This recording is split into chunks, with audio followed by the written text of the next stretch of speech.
Hello dear friends, स्वागत है आप सभी का एक बार फिर से अपने प्यारे यूट्यूब चैनल SD एजुकेशन पर। आज है 12 जुलाई 2024 और हम आज रोज़ की तरह यानी डेली की तरह बात करने वाले हैं most important current affairs question के बारे में। तो आज ये वीडियो बहुत ही ज़्यादा इन्फॉर्मेटिव होने वाली है। बहुत ही अच्छे और उम्दा प्रश्न हैं जो कि आगामी आप किसी भी परीक्षा की तैयारी कर रहे हैं तो उन परीक्षाओं के लिए बहुत ही ज़्यादा इंपॉर्टेंट होंगे। तो अगर आप वीडियो पर पहली बार आए हुए हैं तो वीडियो को हमारी लाइक करें, अपने दोस्तों के साथ वीडियो को अधिक से अधिक शेयर करें और हमारे चैनल को सब्सक्राइब भी करें ताकि आने वाली कोई भी नोटिफिकेशन हो किसी भी वीडियो से संबंधित, किसी भी टॉपिक से रिलेटेड, उसकी नोटिफिकेशन आपको मिल सके। तो चलिए शुरू करते हैं अपने पहले प्रश्न के साथ। तो हमारा आज का सबसे मोस्ट इंपॉर्टेंट प्रश्न है, विश्व जनसंख्या दिवस कब मनाया गया? क्योंकि दिवस अगर पूछे जाते हैं तो विश्व जनसंख्या दिवस पूछे जाने की बहुत ही संभावना होती है। तो हाल ही में विश्व जनसंख्या दिवस कब मनाया गया है? तो ए ऑप्शन है 11 जुलाई, बी ऑप्शन है 10 जुलाई, सी ऑप्शन है 9 जुलाई और डी ऑप्शन है 7 जुलाई।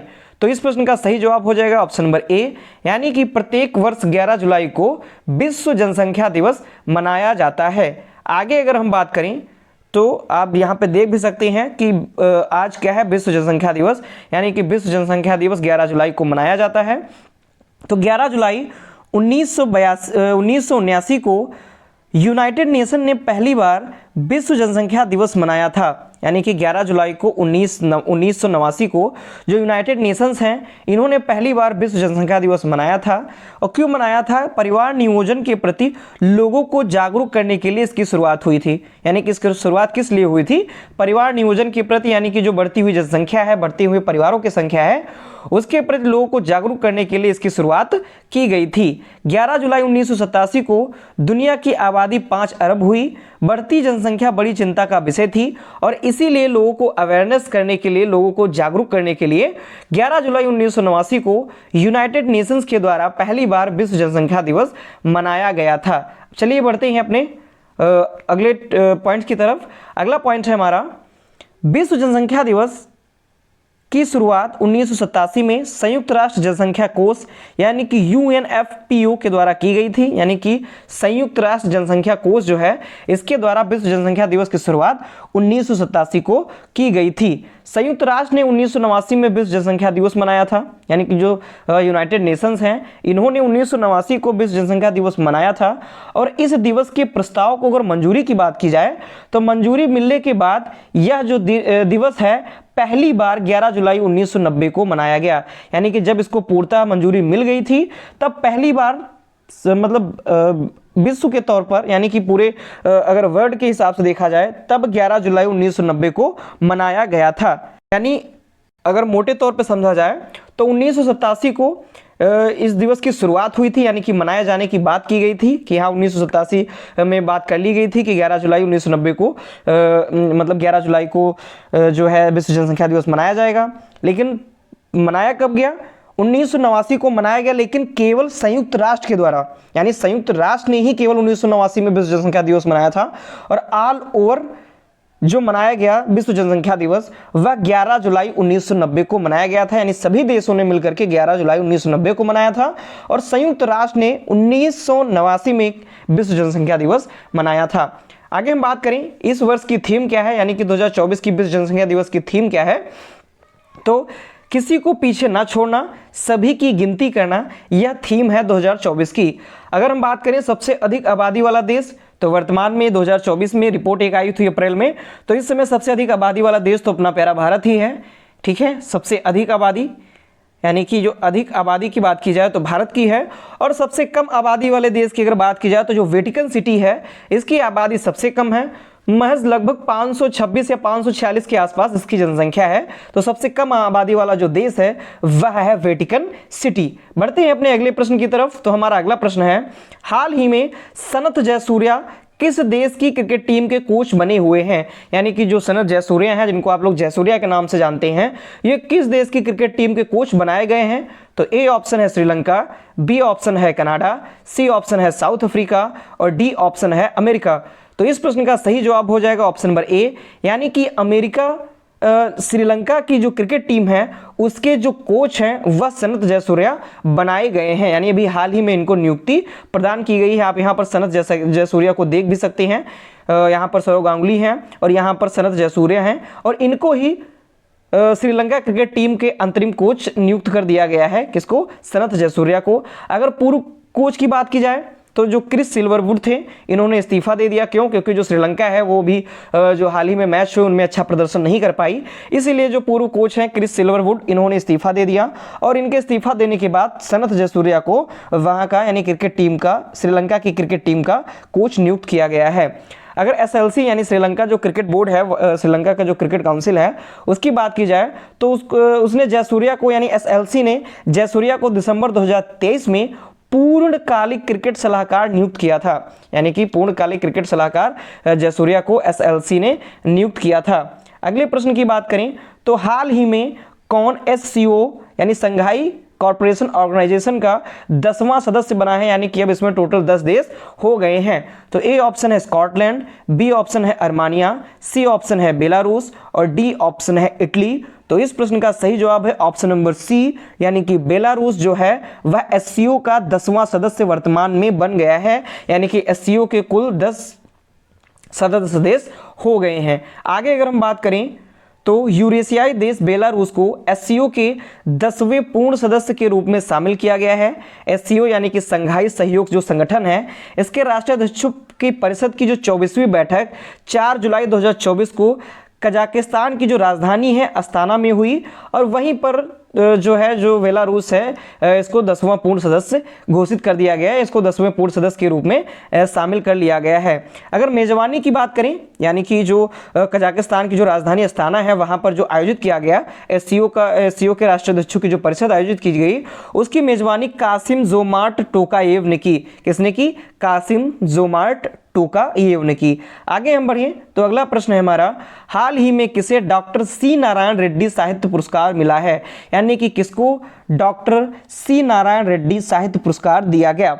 तो ए ऑप्शन है मेघना अहलावत, बी ऑप्शन है गीता मृदुगल, सी ऑप्शन है शिवशंकरी और डी ऑप्शन है कृष्णा शोभती। तो इस प्रश्न का सही जवाब है ऑप्शन नंबर सी, यानी कि जो शिवशंकरी हैं इनको डॉक्टर सी नारायण रेड्डी साहित्य पुरस्कार प्रदान किया गया है। आप यहाँ पर देख भी सकते हैं, ये है सरस्वती सम्मान के बिरला फाउंडेशन, यानी कि यहाँ पर डॉक्टर सी नारायण रेड्डी जो साहित्य पुरस्कार है वह इनको दिया गया है। किसको दिया गया है? जो तमिल लेखिका हैं शिवशंकरी, इनको डॉक्टर सी नारायण रेड्डी साहित्य पुरस्कार 2024 प्रदान किया गया, इनको यह नामित किया गया। अगर सुश्री शिवशंकरी की बात की जाए तो इनको साहित्य के क्षेत्र में उनके योगदान के लिए 5 लाख रुपए का नगद पुरस्कार, एक स्मृति चिन्ह और एक जो शॉल है वह देकर सम्मानित किया जाएगा। तो यह इनकी पुरस्कार राशि है, क्योंकि कभी कभी पुरस्कार राशि भी पूछ ली जाती है। तो पुरस्कार राशि में 5 लाख रुपए दिए जाते हैं, एक स्मृति चिन्ह भेंट किया जाता है और एक शॉल प्रदान की जाती है। अगले प्रश्न की बात करें तो हाल ही में किसने AI संचालित स्वास्थ्य बीमा योजना यानी एवलेट लॉन्च किया, यानी कि AI यानी आर्टिफिशियल इंटेलिजेंस बेस्ड स्वास्थ्य बीमा योजना इसने लॉन्च की है, जिसका नाम रखा है एलिवेट। इसको किसने लॉन्च किया हुआ है? तो ए ऑप्शन है म्यूचुअल फंड, बी ऑप्शन है ICICI लोम्बार्ड, सी ऑप्शन है quant India mutual fund, D option है HDFC लाइफ इंश्योरेंस। तो इस प्रश्न का सही जवाब ऑप्शन नंबर बी, यानी कि जो ICICI बैंक यानी लोम्बार्ड है, यानी ICICI का जो बीमा की जो ब्रांच है, क्योंकि ICICI एक बैंक भी है, इसकी एक ब्रांच बीमा के लिए भी है जिसको ICICI लोम्बार्ड के नाम से भी जानते हैं। इसने क्या किया है? ACI संचालित स्वास्थ्य बीमा योजना एलिवेट लॉन्च की हुई है। आगे अगर हम बात करें तो ICICI लोम्बार्ड ने AI संचालित स्वास्थ्य बीमा योजना एलिवेट को लॉन्च किया है। एलिवेट की बात की जाए तो एलिवेट में AI को शामिल करने से क्या कुछ होगा? विभिन्न प्रक्रियाओं का संचालन संभव हो सकेगा, यानी कि जो भी क्रियाएं की जाएंगी उनको करने में आसानी हो जाएगी, बहुत ही कम समय लगेगा, जिससे दक्षता बढ़ती है और दावों के निपटान में लगने वाला समय भी कम होता है, यानी कि समय भी कम हो जाएगा, अधिक से अधिक जो समय लगता था वो भी कम हो जाएगा और भी विभिन्न प्रकार की जो लाभ होंगे वह मिल सकेंगे। बढ़ते हैं अपने अगले क्वेश्चन की तरफ। तो हमारा अगला क्वेश्चन है, हाल ही में टाटा पावर ने किस राज्य में घर घर सोलर पहल शुरू की? यानी कि जो टाटा पावर कॉर्पोरेशन लिमिटेड है इसने एक पहल शुरू की है घर घर सोलर पहल, तो यह किस राज्य में इसने शुरू की हुई है? तो ए ऑप्शन है आंध्र प्रदेश, बी ऑप्शन है उत्तर प्रदेश, सी ऑप्शन है गुजरात और डी ऑप्शन है पश्चिम बंगाल। तो इस प्रश्न का सही जवाब हो जाएगा ऑप्शन नंबर बी, यानी कि उत्तर प्रदेश राज्य में टाटा पावर ने घर घर सोलर पहल शुरू की हुई है। किस राज्य में? उत्तर प्रदेश राज्य में। अगर आगे हम बात करें तो Tata power solar system limited ने उत्तर प्रदेश में घर घर सोलर टावर पावर के संग पहल शुरू की है, और यह पहल शुरू कहां से की गई है? वाराणसी से शुरू की गई है। तो इस पहल का जो उद्देश्य है, वाराणसी से शुरू करके उत्तर प्रदेश के हर घर में रूफ स्टॉप सोलर समाधान उपलब्ध कराना है, यानी कि वाराणसी से इसकी शुरुआत की गई है और उद्देश्य है इसका कि उत्तर प्रदेश के हर घर में जो सोलर सिस्टम है उसको उपलब्ध किया जाए। अगर Tata power solar system limited की बात की जाए तो इसकी स्थापना 1989 में की गई थी। मुख्यालय है इसका नोएडा उत्तर प्रदेश में। ये भी बहुत इंपॉर्टेंट है क्योंकि जो भी यूपी स्पेशल की तैयारी कर रहे हैं उनके लिए ये बहुत ही ज़्यादा इंपॉर्टेंट क्वेश्चन है, और यहाँ से जो भी फैक्ट बनेंगे वो भी बहुत ही ज़्यादा इंपॉर्टेंट फैक्ट बनेंगे। आगे के कुछ फैक्ट की बात हम करें यूपी से रिलेटेड, तो यूपी के वर्तमान मुख्यमंत्री श्री योगी आदित्यनाथ जी हैं, और अगर वर्तमान राज्यपाल की बात की जाए तो आनंदीबेन पटेल जी जो हैं वो वर्तमान उत्तर प्रदेश की राज्यपाल हैं। इसके अलावा अगर हम बात करें तो उत्तर प्रदेश राज्य के पहले मुख्यमंत्री पंडित गोविंद वल्लभ पंत जी थे, और राज्य के पहले उप मुख्यमंत्री की बात की जाए तो चौधरी चरण सिंह जी जो थे, चौधरी नारायण सिंह जो थे, ये राज्य के पहले उप मुख्यमंत्री थे, चौधरी नारायण सिंह। राज्य और देश की पहला मुख्यमंत्री, यानी कि किसी भी राज्य की और देश की पहली महिला मुख्यमंत्री कौन थी? सुचेता कृपलानी थी, जो कि उत्तर प्रदेश की ये मुख्यमंत्री थी।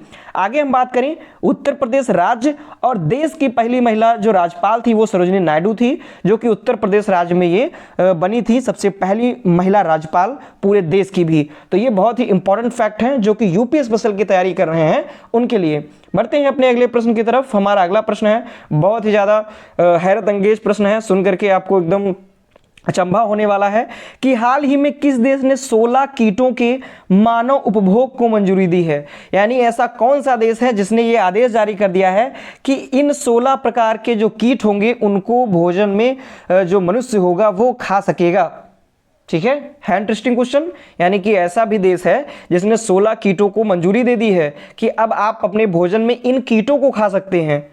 क्या बात है, बहुत ही अजीबोगरीब क्वेश्चन है यहाँ पर। तो ए ऑप्शन है इजराइल, बी ऑप्शन है सिंगापुर, सी ऑप्शन है चीन और डी ऑप्शन है इटली।